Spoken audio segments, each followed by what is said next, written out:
Welcome back to the 2020 Divinity Original Sin 2 guide/walkthrough. Last time, we didn't do a whole lot of progressing the plot. We did, however, learn a few crafting abilities, and we got a little bit of combat XP, a little bit of minor combat inside the main fort area. So now we're going to do a little bit of exploration. If you noticed, while you came over by this tent, probably to rob the woman walking around in there, get some good necro books from her. If you come over here, you'll notice this big ladder up here, this big area you can't get to, and a door. Now, we couldn't get up there until we got to level 4 and got Cloak and Dagger. Once we get that, we can teleport ourselves right up there. If you got the teleportation gloves, you also have the option to just teleport another member of your party up there. Alright? So when you get up here, you can click the ladder, drop it down, that'll allow the rest of your team to come up. Now, in the episode where we went through the arena, we talked to a dwarf down in the arena. He gave us a key, and that key can be used to unlock that door right there. Once you walk in here, you get 800 XP for exploring the area. You can loot around this room. Most of the stuff is, actually, a lot of stuff in this room isn't randomly generated. It's usually the same stuff. For example, in here, we will get a Blood Rain skill book. Now, Blood Rain is one of those skill books that, in order to get it normally, you're going to need to combine 2 other skill books. That's one of the other main crafting uses that I use in the game, and probably a very common one that other people use in the game. Now, if you come over here, you can notice you can move this thing. If you come around back, you'll see a chest over here. Alright. So we're going to open this chest up, see what we got a magical dagger, and we got a chicken claw skill book. Now, that is a level 3 dagger. It's going to be doing the same amount of damage as our current level 4 ones. And it's only bonus stat. Green items get 1 bonus stat. It's +1 to single-handed. We're not going to really be using a single dagger anymore, so that's not super useful. We might drop one occasionally to use Sucker Punch, but other than that, we don't need it. You can loot around these. Now, these desks here are usually randomly generated loot that you'll find, so nothing too crazy in there. Over here, you'll always find Orvan's Spare Mace. Orvan is a Magister in the area here. You can loot these chests here. Alright, now we did get a book there. Let's read that, see if there's any recipes to be learned. And we learned how to craft a Resurrection Scroll. Alright. And then we're going to have Beast come over and lockpick this chest over here. Alright, that shouldn't take him very long. He's got a decent amount of thievery now. Alright, we got some gold spoon. Alright, we'll take that. Now, our objective today was to get through some combat. So if you remember, when we found Emmy, the Source Hound dog, down here in the dungeons, in order to get to where Emmy was located, we actually had to go steal a key that we found. Now, the key was way over here. It was on this stool. If you guys missed that episode, you want to steal a key without doing any combat, there's a key on that stool. That'll let you get into the other section of this dungeon area. Now, we snuck over and stole that because there's 4 or 5 Magisters over here. Alright, there's 5 of them. One of them's on the ground. So we didn't want to fight them. But now, they're level 3, we're level 4. We actually have some gear on our characters here, so I think now we can probably take these guys, no problem. Now, normally I would set up my characters mid-conversation here. I'm not going to do that just because some people would consider that to be cheesing it. So the only extra buff I'm going to give myself is I'm going to enter the conversation by using Tactical Retreat with the Red Prince. Now, don't get me wrong, I don't consider it cheesing to set your characters up. So while you're in conversation with him, I could have swapped to any other character that wasn't in conversation, have them move up here to get the high ground. You could have your thief pickpocket, these archers on the side. There's a lot of stuff you could do. I just want to make this easy accessible to people regardless of what strategies they may or may not want to use. Beast right now, we're going to have him backslash into him. Alright, deal a decent chunk of damage right there. And then just hit him with the old 1-2. Now we only have 1 skill point left. Not a whole lot we can do with that. We could unequip and Sucker Punch, but if we Sucker Punch, that's not going to deal enough to go through his armor. So we're going to end it right there. Now this guy, every time you fight him, his first turn, he's going to summon a Source Hound. if you can take him out before he gets a turn, or crowd control him before he gets a turn, you don't have to worry about the Source Hound. And that Source Hound gives no extra experience for taking him out, so if you can prevent him from summoning that, it's just a win-win for you. Alright, now we got a Magister over there who's going next. I'm actually going to teleport that Magister right over there so that these two hit each other on the teleport. Deal some damage there. Alright. Apparently we also damaged the chair a little bit. Alright, now I've got 3 action points left with Red Prince, so I'm going to use one of them. Use Elemental Arrowheads on the blood here. Alright, that'll give me extra physical damage when you use Elemental Arrow on blood. Now this Magister Ranger only has 10 hit points left, so I'm going to come over here to my inventory and I'm going to use a knockdown arrow, hit that Ranger with it, and that is going to cause that Ranger to just not take their next turn. Alright, they got to stand back up on their next turn. Mumbo, he's kind of our Hydrosophist starter here. He's going to make it wet, give himself Elemental Affinity there. And now that he's got Elemental Affinity, he can use what would normally be 5 action points worth of stuff on one turn, with only 3 action points left. Alright, so that's going to be pretty nice. Now this Winter Blast we got, that does not harm our allies, even if it's in range. So we're not going to line it up too carefully. As long as they're all in there, we're going to hit them.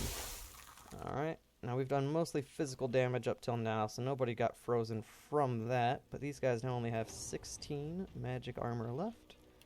So we're going to hit them with that, and that should freeze both of these guys. Yep. Now, unfortunately, Beast just got knocked down. That's not good for us. And if you had set your guys up ahead of time, you probably wouldn't have to worry about that. Alright, so we're going to have Pyramus go. Then this Frozen Magister's up, so he's going to skip his turn. And then Beast is up, but his turn's going to get skipped because he's knocked down as well. And then it's going to go to this Magister Houndmaster. Now, he has 19 magic armor left, and he's wet. Now, if I didn't already say this, being wet makes you lose air resistance. So he's going to actually take more damage from air attacks. So all we need is 19, alright, to strip his armor.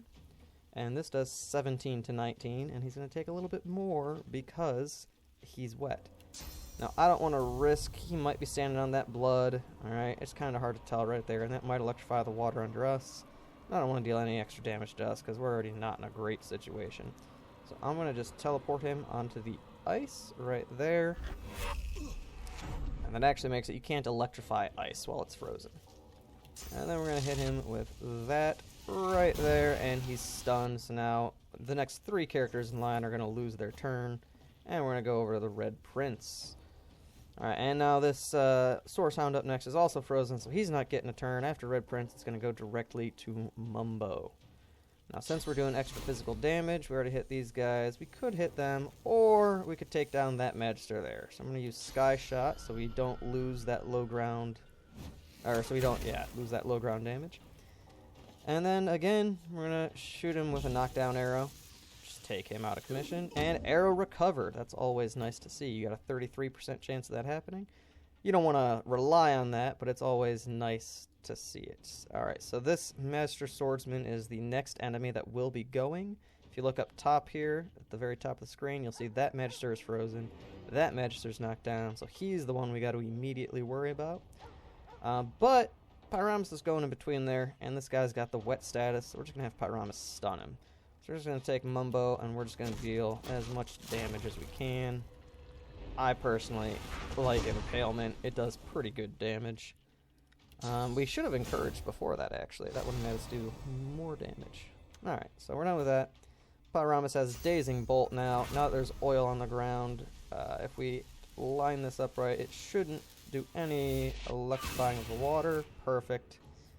And now they're stunned. This one's not right there, but she's only got 4 HP left.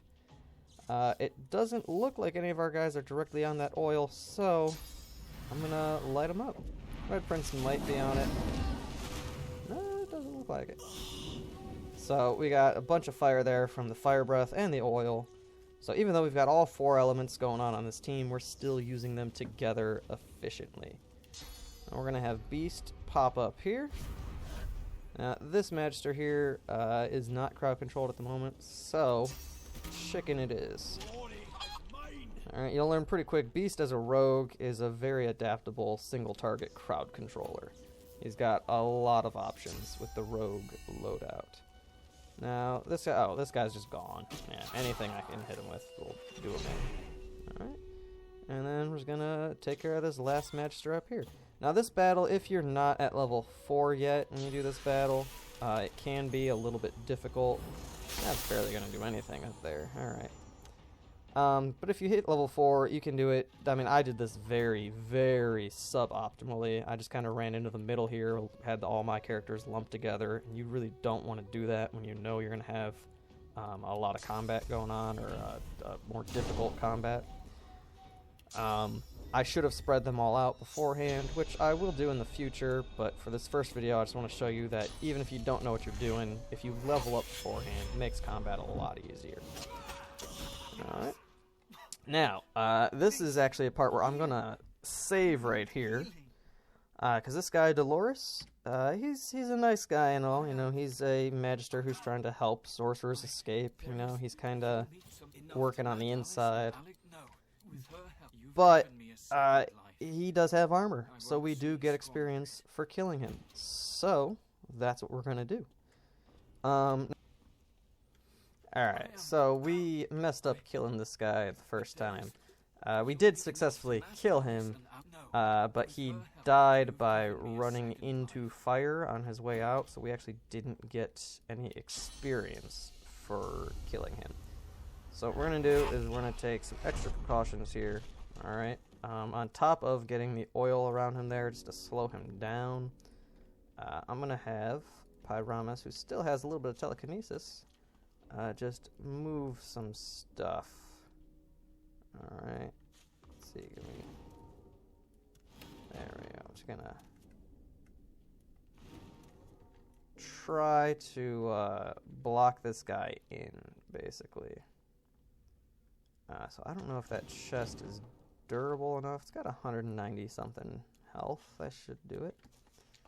If we put this other barrel over there, that'll deal more damage. I'm kind of going to go overkill, just because I don't like that I messed up killing this guy. So just going to try and make sure we get it right this time. Yeah, okay, that broke. That wasn't part of the plan, but it shouldn't mess us up too bad. Now we're going to get Pyramus to come up here. Guess we're going to have everybody come up there, but, you know, whatever. Alright, detach red prints, because otherwise when you go to the conversation, they're going to start running down.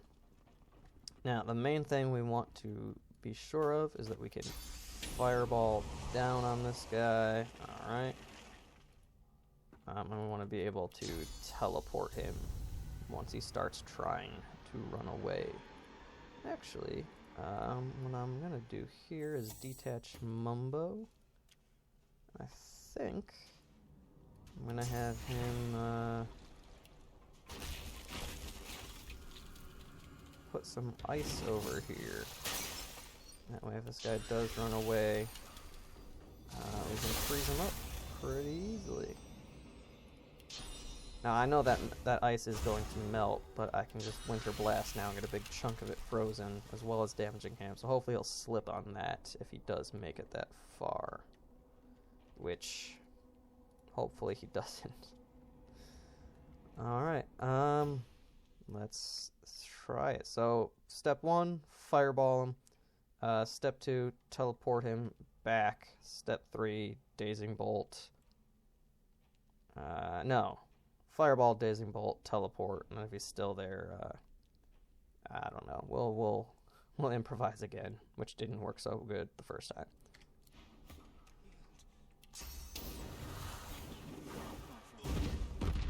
I will settle this down.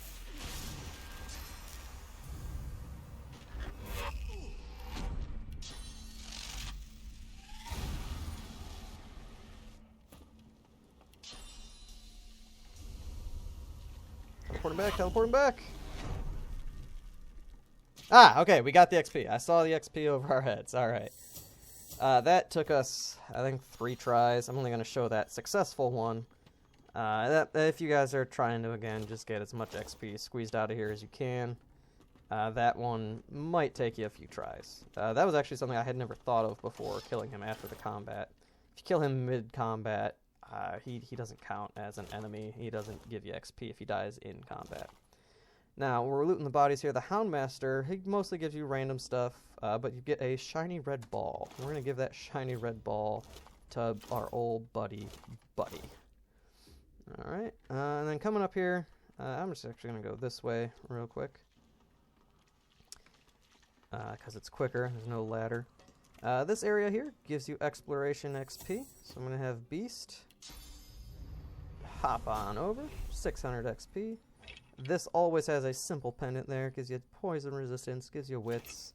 It's not great, it's not terrible, it's just kind of there. And now Beast is close enough for them, we can rechain him, and then pick these guys, and Beast will follow along. Alright, now we're going to come up over, actually we're not going to go over there, we're going to come, yeah, forget it, we'll go up this way. We're going to come up through here, we're going to do our next combat over here now.